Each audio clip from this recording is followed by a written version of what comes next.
Okay, good people. We're going to find a proof of the infinitude of primes, and we're going to show first a direct proof. Then in the next video, we're going to take pretty much the same proof, but show it in a in a proof by contradiction manner. Anyway, let's start. So we want to prove the infinitude of primes, of prime numbers, and we want to show a direct proof. Let's start with a prime. Let's say 2. It doesn't matter. I'm going to take the prime 2. And what I'm going to do is I'm going to add 1 to that prime. Well, n, which is equal to n, which is equal to 2 plus 1. I'm not sure how much that is. I don't have my calculator on me. We'll figure it out later. But the number n is not divisible by 2.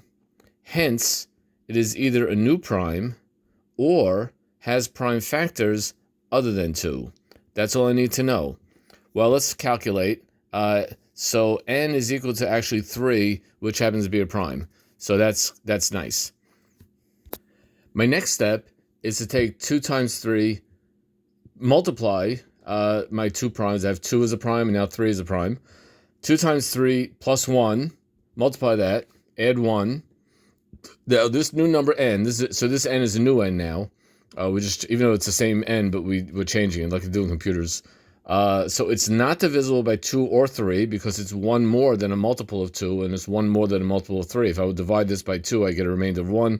If I divide this by 3, I get a remainder of 1. I don't know how much, I don't know what n is. It's some big giant number. I'll have to figure it out with a calculator or something or whatever, but eventually I'll figure it out. Count my fingers or something. I'll figure it out.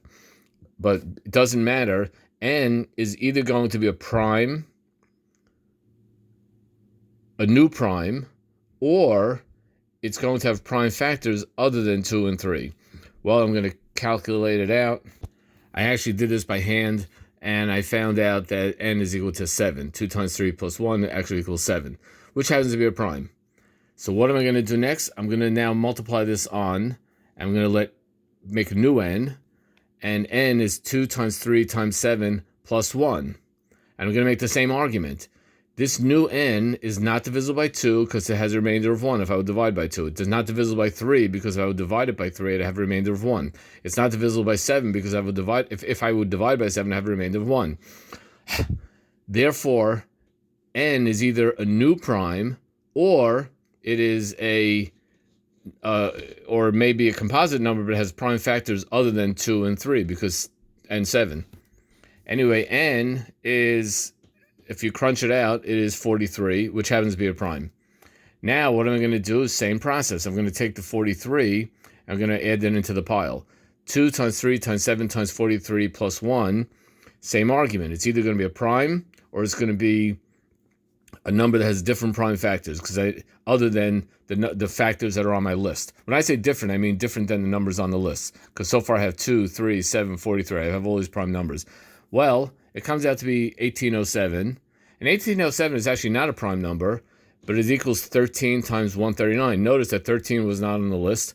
139 was not on the list. Guess what I'm going to do next? I'm going to take 13 and 139 and toss them into the list. And add 1 to that. And the new number I get is either going to be a new prime, or at the very least, it's going to be a number which is not on my list. It's not going to be 2, 3, 7, 43, 13, or 139. And this will go on and on and on forever. And I can just keep on going ad infinitum and never, ever, and every time at every step, I get a new prime number. Either my n is going to be prime or n is going to have prime factors other than what's on my list, but I'm constantly getting new prime numbers that are not on the list. So this list is a never-ending list, and that is a direct proof of the infinitude of prime numbers.